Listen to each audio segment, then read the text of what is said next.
வாசிங்க 13ஆம் அதிகாரம் 14வது வசனத்தை வாசிங்க. 13, 14 வாசிங்க.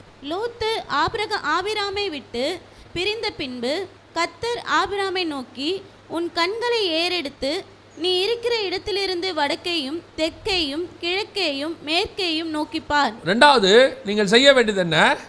இந்த தேசத்தை சுதந்திரிக்கணும்னா நீங்கள் செய்ய வேண்டிய மிக முக்கியமான விஷயம், கர்த்தர் உங்களுக்கு கொடுத்துருக்கிற அந்த காரியத்தை நீங்கள் சுதந்திரிக்கணும்னா முதல்ல நீங்கள் அதை நோக்கி பார்க்கணும்.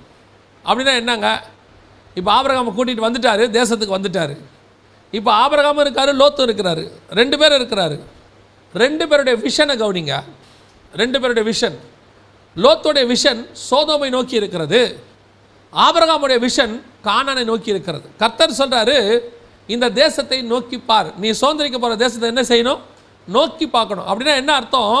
உன்னுடைய விஷன், பார்வை. முதல்ல உனக்கு ஒரு விஷன் இருக்கணும். எனக்கு இந்த தேசத்தை சுதந்திரிப்பேங்கிற நம்பிக்கை இருக்கணும்.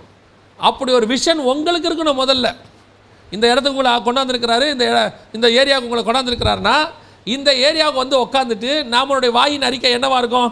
ஐயோ, இந்த ஏரியா ஜனங்க கடினமான ஜனங்கங்க, இதுங்கக்கிட்டலாம் ஊழியம் பண்ணுறது ரொம்ப கஷ்டம். ஐயோ, இந்தியா மோசங்க, இங்கெல்லாம் ஒரு பயங்கரமான பாவ தேசம், இங்கெல்லாம் ஊழியம் பண்ணுறது கஷ்டம். அமெரிக்காவில் ஜனங்க கல்ச்சரே இல்லாமல் இருக்கிறாங்க, அங்கே ஊழியம் எங்கே போய் இருக்கிற அங்கே இருக்கிற லோக்கலில் இருக்கிற ஊழியக்காரங்களையோ விசுவாசியாக கேட்டு பாருங்கள், இது ரொம்ப மோசம், இந்த ஏரியா ரொம்ப ஒஸ்ட்டு, இந்த ஏரியா ரொம்ப விக்கிரக வழிபாடு நிறைஞ்சிருக்குது, இங்கே இருக்கிற ஜனங்க முரட்டாட்டம் உள்ளவங்க, இங்கே இருக்கிறவங்க அவங்க இருக்கிறாங்க இவங்க இருக்கிறாங்கன்னு சொல்லி நெகட்டிவ் கன்ஃபெஷன். எங்கே போனாலும் நெகட்டிவ் கன்ஃபெஷன். நம்ம பேசும் போதே எப்படி பேசுகிறோம்? ஜெபம் பண்ணும் போதே நெகட்டிவ் கன்ஃபெஷனோட தான் ஜெபமே. இந்த ஏரியாவில் இத்தனை விபச்சாரக்காரர்கள் இருக்கிறார்கள். நான் யாரையுமே குறை சொல்ல, தயவு செஞ்சு சொல்கிறேன். இவங்களை இல்லாமல் விரட்டணும், இவங்களை ஜெயிக்கணும், அதெல்லாம் கொஞ்சம் ஓரமாக வச்சுட்டு முதல்ல உங்கள் விஷனை பாருங்கள். என்னுடைய விஷன் என்ன தெரியுமா? நான் பார்க்க போகிற இந்த தேசம் முழுவதையும் நான் சுதந்திரிக்க போகிறேன். இது முழுசையும் நான் சுதந்திரிப்பேன். இந்த விஷன் எனக்கு வரணும். அங்கே யார் வேணா இருக்கட்டும். ஆண்டவர் சொல்கிறாரு, கானானியரும் சீதோனியரும், அந்த இடத்துல ஒரு வசனம் அழகாக சொல்கிறார். 15ஆம் அதிகாரம் ஆதியாகமத்தின் புஸ்தகத்தில் ஆண்டவர் சொல்கிறார் பாருங்க, 19, 20, 21 கேனியரும் கெனீசியரும் கத்மோனியரும் ஏத்தியரும் பெர்ஷியரும் ரெப்பாயிமரும் எமோரியரும் கானானியரும் கிர்காசியரும் எபூசியரும் என்பவர்கள் இருக்கிறதுமான இந்த தேசத்தை உன் சந்ததிக்கு கொடுத்தேன். அப்படின்னா என்ன அர்த்தம்? வெறும் பேரா இதெல்லாம்? இது ஒவ்வொன்றும் ஒவ்வொரு இனம், ஒவ்வொரு குணாதிசயம், ஒவ்வொரு கேரக்டர், ஒவ்வொரு மோசமான குரூப் உள்ள இருக்கு. கானானியர்களுக்குள்ள அன்னைக்கே ஹோமோசெக்சுவாலிட்டி இருந்துச்சா? ஆண்டவர் சொல்றாரு, கானானுக்குள்ள இருக்கிற இந்த இதை கத்துக்காதன்னு சொல்றாரு லேவியராகமம் 18. அப்படின்னா என்ன அர்த்தம்? அன்னைக்கு ஒவ்வொரு விதமான பாவம் அந்த தேசத்துக்குள்ள இருக்கு. அந்த தேசத்தை கர்த்தர் சொல்றாரு, நோக்கிப்பார், இதை நோக்கிப்பார். ஆண்டவரே, இஸ்ரவேல் ஜனங்கள் நோக்கி பார்த்ததுக்கும் ஆபிரகாம் நோக்கி பார்த்ததுக்கு என்ன வித்தியாசம்? இஸ்ரவேல் ஜனங்கள் நோக்கி பார்த்து சொன்னாங்க, இந்த இடத்துல யார் இருக்கிறா? ராட்சதர் இருக்கிறாங்க, இதை சுதந்திரிக்க முடியாதுன்னா. ஆனால் ஆபிரகாம் பார்த்து கர்த்தர் சொன்னார், இங்கே ராட்சதர் மட்டும் இல்லை, அந்த மாதிரி 10 இனத்தார் உள்ளுக்குள்ள இருக்கிறான், கவலைப்படாத, இந்த தேசத்தை நீ சுதந்திரிப்பாய். முதல்ல எனக்கு விஷன் வேணும். இங்கே இருக்கிற நெகட்டிவான விஷயங்களை பார்க்காதீங்க. நெகட்டிவான விஷயங்கள் இருக்கு, நெகட்டிவான விஷயங்கள் இருக்கு.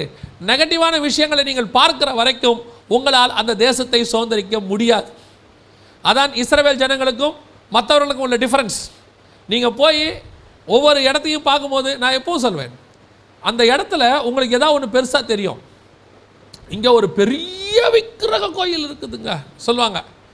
இங்கே இந்த இடத்துல பார்த்தீங்கன்னு சொன்னால் ஒரு ஒரு முரட்டாட்டம் உள்ள கூட்டம் ஒன்று இருக்குதுங்க. இவங்க இங்கே சுவிசேஷமே சொல்ல விட மாட்டாங்க, அவங்க அப்படி இருக்காங்க இப்படி இருக்காங்க. ஆனால் பைபிள் சொல்லுது, உலகத்தில் இருப்பவனிலும் உன்னில் இருப்பவர் தான் பெரியவர். நீ எந்த தேசத்துக்கு போனாலும், இந்த பூமியில் எந்த தேசத்துக்கு போனாலும் ஒரு கோலியாத் இருப்பான், எந்த தேசத்துக்கு போனாலும் ஒரு அமலேக்கியன் இருப்பான், எந்த தேசத்துக்கு போனாலும் ஒரு கானானியன் இருப்பான். அதாவது அந்த காலத்துக்கு சொல்கிறேன், ஒருத்தர் இருப்பாங்க. நமக்குன்னு எதிராளிகள், நான் சொல்கிறது எதிராளிகள்னு சொல்கிறேன். நமக்கு எதிரான கூட்டம் ஒன்று இருக்கத்தான் செய்யும். எதிர்ப்பு இல்லாத தேசமே கிடையாது. எதிர்ப்பு இல்லாமல் சுவிசேஷம் சொல்லவும் முடியாது. எந்த தேசத்துக்கு போனாலும் ஒரு பாவம் அங்கே உச்சத்தில் இருக்கும். இப்போ மத்திய கிழக்கு நாடுகளுக்கு போனீங்கன்னா விக்கிரகாராதனை இருக்காது, வேறு பாவம் இருக்கும், முரட்டாட்டம் இருக்கும்.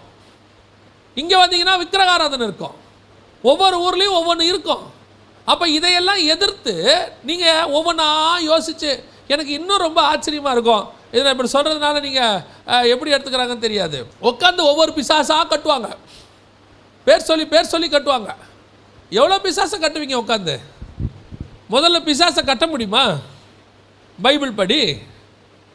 எனக்கு இன்னும் ஒரு படி மேலே போய் ஒவ்வொருத்தரும் ஒரு கிராமத்துக்குள்ளே போகும்போது அந்த கிராமத்தில் என்னென்ன பிசாசு இருக்குதுன்னு சர்வே எடுத்து இந்த ஏரியாவில் இருக்கிற இந்தந்த பிசாசுகளை கட்டுகிறேன். எங்கேயாவது அப்போஸ்தலர்களும் இயேசு கிறிஸ்துவும் அதை செஞ்சுருக்கிறாங்களா? கிராமத்துக்குள்ளே போகும்போது இவங்க பிசாசை கட்டினாங்களா, இல்லை இவங்கள பார்த்து பிசாசு ஓடிச்சா? என்டர் ஆனவுடனே அது எக்ஸிட்டு. இயேசு என்ட்ரி, பிசாசு எக்ஸிட்டு. அப்போஸ்தலர்கள் என்ட்ரி, பிசாசு எக்ஸிட்டு. இப்போ நம்மால் என்ட்ரியே கொடுக்கறதில்ல, வாசல்லே நின்றுக்கிறான். ஒவ்வொரு பிசாசாக சர்வே எடுக்கிறான், ஆதார் கார்டுக்கு சர்வே எடுக்கிற மாதிரி எடுக்கிறான். என்னென்ன பிசாசுகள் இருக்குது, இதெல்லாம் பெரிய பிசாசு, இதெல்லாம் குட்டி பிசாசு, அவனையும் பிரித்து வச்சுருக்கிறான். இது குட்டி பிசாசு, இது ரொம்ப பெரிய பிசாசுங்க. ஏன்னா பெரிய சிலை இருக்கும். இது குட்டி பிசாசு, இது சின்ன சிலையாக இருக்கும். போய் அங்கே நின்றுக்கிட்டு ஒவ்வொரு பிசாசியாக விரட்டுறது, பேர் சொல்லி. அப்புறம் பார்த்தா திடீர்னு ஒன்று நிற்கும், இது நம்ம லிஸ்ட்லேயே வரலையே, இது யாருங்க, இது நேத்தா ஜாயின் பண்ணியிருக்கு நார்த் இந்தியாவிலேருந்து. இன்றைக்கி என்ன நடக்குது? பிசாசை பார்த்து நம்மால் பயப்படுறான், நம்மால் யோசிக்கிறான். பிசாசு இப்படி ஊனுச்சுன்னா இவன் ஊங்குறான். என்ன விஷயம், இதெல்லாம் பேசி தீர்த்துக்கலான்றான். அந்த அளவில் தான் எனக்கு இன்றைக்கி ஏசுநாதர் என்ட்ரி ஆகிறாரு. அவர் அங்கே பிசாசை விரட்டவே போகல, அதுவா வாலிட்டராக போய் கேட்குது, எங்களை விரட்டவா வந்தீங்கன்னு கேட்குது. நீங்கள் வந்தால் நாங்கள் விரட்டி போய் தான் ஆகணும், வேறு வழி கிடையாது. அந்த கான்ஃபிடென்ட் நமக்கு வரணும். நாம் ஒவ்வொரு இடமா உட்காந்துக்கிட்டு அதெல்லாம் அப்போனா நாங்கள் ஜோம் பண்ணக்கூடாதா, பிசாசை கட்டக்கூடாதா? நீங்கள் ஜோம் பண்ணக்கூடாதா, பிசாசை கட்டக்கூடாதாங்கிறதுல வேறு விஷயம். நீங்கள் ஃபுல் பாதுகாப்போடு இருந்தீங்கன்னா எதுக்கும் பயப்பட வேணாம் தானே? நான் சொல்கிறது புரியுதா? நீங்கள் ஸ்பிரிச்சுவலி எப்போவும் ஜபத்தோடையும் உபவாசத்தோடையும் உங்கள் ஆவிக்குரிய வாழ்க்கை கர்த்தருக்குள்ளே ஸ்ட்ராங்காக இருக்கும்னா எந்த பிசாசுக்கும் என்ன வராது, பயம் வராது. அவ்வளோதான், முடிஞ்சு போச்சு. முந்தி நம்ம ஆண்டவரை ஏற்றுக்கொள்ளாத போது நைட்டில் போகக்கூடாது, சுடுகாடு வழியாக போகக்கூடாது, கையில் சிக்கன் மட்டன் எடுத்துக்கிட்டு போகக்கூடாது. ஒரு காலத்தில் அப்படிலாம் இருந்துச்சு தெரியுமா உங்களுக்கு? இப்போ இருக்க பிள்ளைகளுக்கு தெரியுமா தெரியாது. அப்போல்லாம் எங்களுக்கு சொல்லுவாங்க, ஐயோ சுடுகாடு வழியாக போகாத, கல்றையிலேருந்து உள்ளே இருக்கிறது நைட்டு ஏஞ்சி மேலே உட்காந்துக்குமா, 12 மணிக்கு மேலே தான் உட்காரமா, ஏன்னா உள்ளே காற்று இருக்காது போல், காற்று வாங்க வெளியே வந்து உட்காரும் போல். அது சொல்லுவாங்க நைட்டு அந்த பக்கமாக போகக்கூடாது, அதுவும் மட்டன் செஞ்சு எடுத்துகிட்டு போகக்கூடாதான். போனால் அது பாருங்க செத்தவெல்லாம் நான் வெஜிடேரியன் போல் ஏஞ்சி மட்டன் கேட்குமா, அப்படிலாம் சொன்னாங்க. ஒரு ஆவிக்குரிய முதிர்ச்சி வரும்போது நமக்கு தெரியுது இப்படி எதுவுமே இல்லை. ஆனால் இப்போ அடுத்த ஸ்டேஜுக்கு போயிட்டோம். இப்போ என்ன தெரியுமா, நம்ம ஆட்கள் அப்படி உட்காராது, ஆனால் ஒரு கருப்பாக ஒன்று தெரியுது. ஏன்னா இருட்டில் கருப்பாக தானே தெரியும். அது சொல்கிறாங்க, ஒரு கருப்பாக ஒரு உருவத்தை பார்க்குறேன், இவனுக்கே பயம் இருக்குது. முதல்ல இவன் போய் கேட்குறான் பிசாசை, என்னை விரட்டவா வந்த, என்ன விஷயமா வந்த அப்படின்னு. இவங்க அந்த நிலைமையில் தான் நாம் இருக்கிறோம். முதல்ல நமக்கு ஒரு கான்ஃபிடென்ட் வரணும். இந்த தேசத்தை நான் சுதந்திரிப்பேன். இந்த தேசத்தில் இருக்கிற விக்கிரகாராதனை விட, இந்த தேசத்தில் இருக்கிற குடிகாரர்களை விட, இந்த தேசத்தில் இருக்கிற விபச்சாரக்காரர்களை விட, இந்த தேசத்தில் இருக்கிற எல்லா விதமான லஞ்சம், பாவம், அரசியல்வாதிகள் அத்தனை பேரையும் விட எனக்குள் இருக்கிறவர் பெரியவர். நான் போகும்போது இந்த தேசத்தை நான் சுதந்திரிப்பேன். இந்த தேசத்துக்குள்ள கானானியர் இருக்கட்டும், கிர்காசியர் இருக்கட்டும், ஏத்தியர் இருக்கட்டும், யார் வேணாலும் இருக்கட்டும், நான் ஏன் ஒருத்தரையாக உட்காந்து யோசிக்கணும்? நான் ஏன் ஒருத்தரையாக உட்காந்து பார்க்கணும்? அதனால தான் சொல்கிறாங்க, வேவு பார்க்க போகிறவன் சொல்கிறான், ஐயோ இங்கே ராட்சதன் இருக்கிறான், அவன் ராட்சதன் நான் இருக்கட்டும்டா, உனக்கு என்ன கவலை, அவனை விட பெரிய தேவன் உன்னோடு கூட இருக்கிறார். அந்த கான்ஃபிடென்ட் எனக்கு வரணும். நான் தேசத்தை சுதந்திரிப்பேன். என்னோட விஷன், என் விஷன் முதல்ல பெருசாக இருக்கணும். இவங்க என்ன சொல்கிறாங்க, என் ஆஃபீஸில் அத்தனை பேரும் ரட்சிக்கப்படலைங்க, அந்த ஆஃபீஸில் இருக்கவே முடியாது, நீ இருக்கவே மாட்டே கட்சி வரைக்கும். ஏன் உன் வாயின் அறிக்கையே அப்படித்தான், நம்ம வாயின் அறிக்கையாக தான். அது கஷ்டங்க, அந்த ஆஃபீஸில் இருக்கவே முடியாது, இருக்க முடியாது. எங்கள் ஏரியாவில் குடியிருக்கவே முடியாதுங்க, இந்த ஏரியா ரொம்ப கஷ்டம், எல்லாரும் ரொம்ப எதிர்ப்பு, எப்படி இருக்க முடியும்? இருக்க முடியாது. அப்புறம் சொல்லுவாங்க, நாங்கள் தான் அப்போவே சொன்னோமே, அந்த ஏரியாவில் இருக்க முடியாதுன்னு சொன்னோமே. சில ஊழியக்காரங்க ஊழியத்துக்கு போகும்போது அனுப்புகிறவன் என்ன சொல்லி அனுப்புவான் தெரியுமா, அந்த ஏரியாலெல்லாம் ஊழியம் பண்ணவே முடியாதுங்க, 10 பேர் பண்ணி பார்த்துட்டு போயிட்டாங்க, கஷ்டம்பா. இவனுக்குள்ளே போகும்போது என்னத்தை போட்டான், பயங்கிற விதையை போட்டாங்க. ஆண்டவர் என்ன பார்ப்பார், இப்போ நீ எதை யோசிக்கிற, அவன் வார்த்தையா, அவன் வார்த்தைக்கு செவி கொடுக்க போறியா, இல்லைன்னா அங்கே இருக்கிற அத்தனை பேரை விட உன்னை அனுப்புகிற நான் பெரியவர். அந்த ஏரியாவுக்கு உன்னை அனுப்புகிறேனே நான் பெரியவர். உனக்கு ஒரு விஷன் கொடுத்தனே, அந்த ஏரியாவுக்கு போன்னு. ஏன் விஷன் கொடுத்தேன்? நீ உன்னை அனுப்பும் போது அங்கே இருக்கிறவனை பற்றி எனக்கு தெரியாதா? அந்த ஏரியாவில் இருக்கிற எம்எல்ஏ பற்றி, கவுன்சிலரை பற்றி, வார்டு மெம்பரை பற்றி, அங்கே இருக்கிறவங்களுடைய ஜனங்களை பற்றி, குணாதிசயங்களை பற்றி, ஆக்டிவிட்டீஸ் பற்றி எனக்கு தெரியாதா?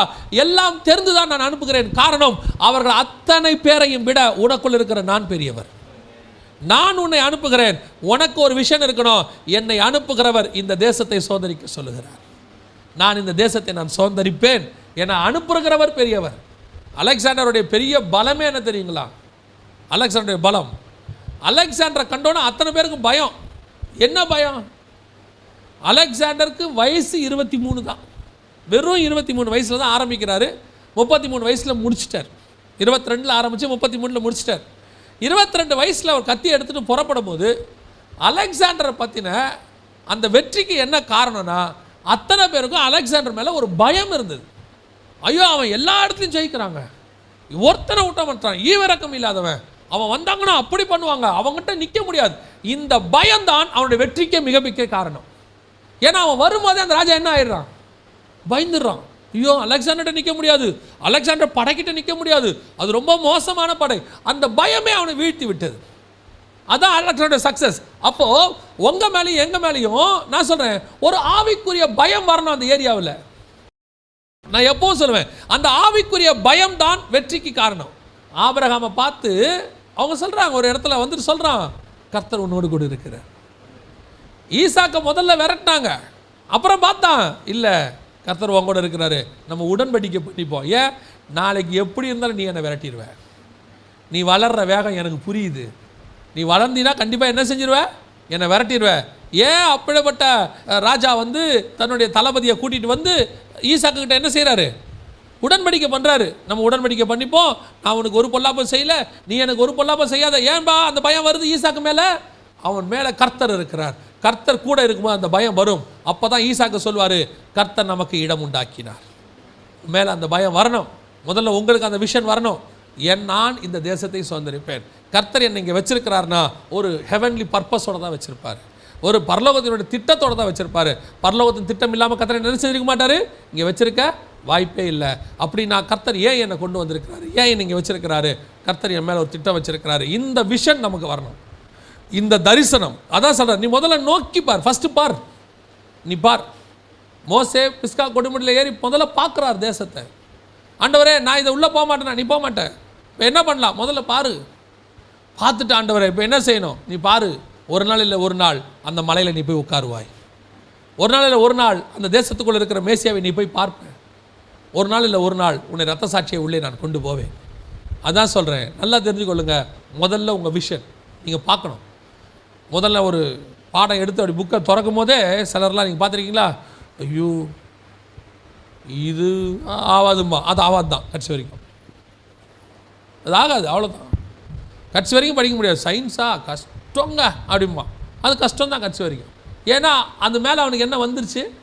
அப்படி ஒரு இம்ப்ரெஷன் வந்துருச்சு, அவ்வளோதான்.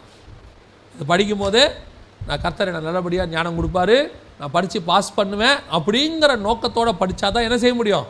பாஸ் பண்ண முடியும். ரெண்டாவது, ஆபிரகாமை பார்த்து கர்த்தர் சொன்னார், முதலாவது நீ நான் சொல்கிற என் வார்த்தையை விட்டு முதல்ல உன் தேசத்தை விட்டு புறப்படு. ரெண்டாவது, அதை நோக்கி பார். விஷன்.